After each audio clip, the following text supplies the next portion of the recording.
If Cupid wanted to make two songbirds fall in love, he'd have better luck aiming at their brains. That's because songbirds, which form lifelong mating pairs, have brain systems perfectly tuned to fit together. While you sort through the messages of admirers, deciding who to make your Valentine, consider finches. Young males in this family of feathered crooners learn the song of their father, perfect it and perform it as adults to attract a lifelong mate. It's loud, elaborate, and precise. With their songs they say chirp, chirp, my brain is healthy, and my body is strong. That's something you're into, right? A female finch also learns the songs of her father from a young age, but she doesn't perform. She's the critic. She analyzes every detail of a potential mate's song, compares it to her father's example and decides if this performer is one she'd like to keep around. If she detects a song is too simple or off in any way, she'll have nothing to do with its performer.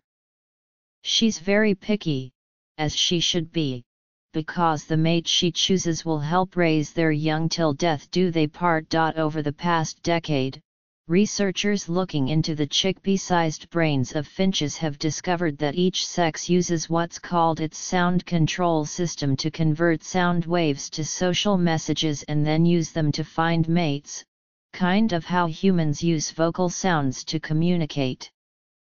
And while these systems are well developed and finely tuned in both sexes of songbirds, the wiring is different. The biggest difference between male and female brains of the same species is found in songbirds, said Sarah Woolley, a neuroscientist who studies finches at Columbia University's Zuckerman Institute.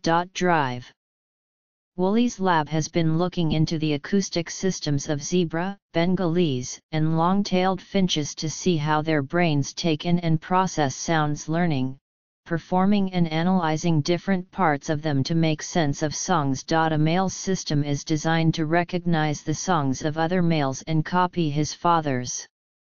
If he doesn't learn, perfect and memorize his father's song within the first 90 days of life, when his brain is especially malleable, he never will.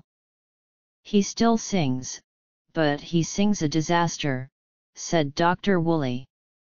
And the females want nothing to do with him. When a female's brain is young and malleable, she tunes into her father's song, memorizes it and then stores it as a template for evaluating a mate's song later. This example reminds her that she didn't die, and her father helped ensure that.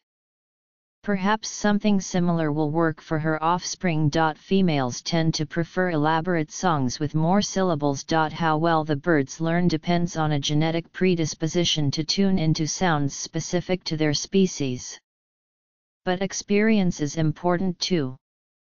Because social relationships are so powerful, a baby bird reared by the wrong species, Dr. Woolley has found, can learn the wrong species' song even if its biological father's song is audible. The magic of the songbird is that vocal learning is incredibly rare to find in animals, said Dr. Woolley.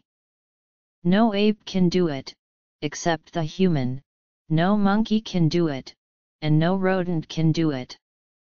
And she believes that by understanding more about how songbirds use their brains to make sense of sound, she can learn more about how humans use theirs to develop a spoken language early to communicate later in life. For songbirds that form bonds with members of the same sex for life, songs, though still important message bearers, may be less important for finding a match. And although some humans may be less interested in words than other aspects like looks, scent, youth, money, power or whatever we find attractive in a partner, birdsongs remind us that good communication, in any pair, makes love possible. The way that people fall in love, is talking to each other, Dr. Woolley said.